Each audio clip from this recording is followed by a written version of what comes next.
Salut à tous, merci de travailler sur ce projet. Aujourd'hui, on va évoquer le sujet de la confiance. Comment se faire confiance quand on est en train d'explorer une nouvelle idée, quand on est en train de s'emparer d'un sujet qui n'est pas forcément le sien et on se dit oh là là, qu'est-ce que je suis en train de faire? La première chose, je pense qu'en tant que bonne entrepreneuse, je peux vous dire qu'il n'y a pas de mauvaise idée.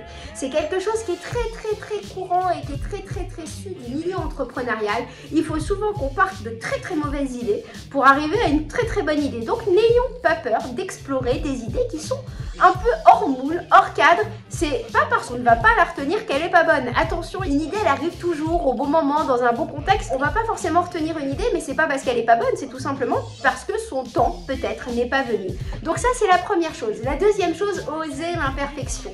Je n'arrêterai pas de le dire, on est tous imparfaits, on est tous parfaitement imparfaits et mieux vaut proposer quelque chose plutôt que de se dire bon c'est pas parfait, je vais pas le dire. Non, on a besoin de toutes les idées même si elles sont imparfaites. Derrière, à partir d'une idée imparfaite, on peut aller la construire, la solidifier par un peu d'intelligence collective. Du coup, ne pas hésiter à oser proposer une idée qui n'est pas terminée, ce n'est pas grave.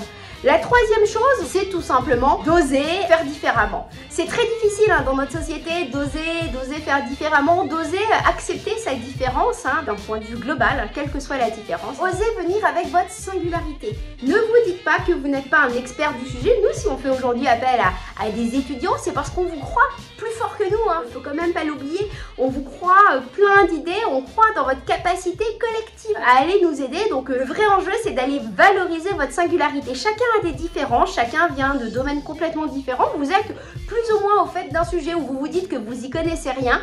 Et ben, faut bien se dire que c'est pas forcément celui qui connaît le mieux le sujet qui va avoir la meilleure idée, tout simplement parce qu'il va parfois être un peu trop dans le moule.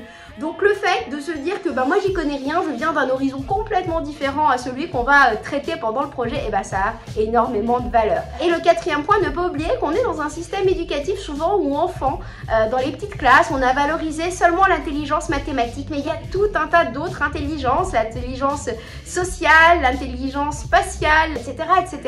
Donc de fait, ne vous minimisez pas parce que vous dites que vous n'êtes pas un bon élève, alors vous n'allez pas avoir la bonne idée.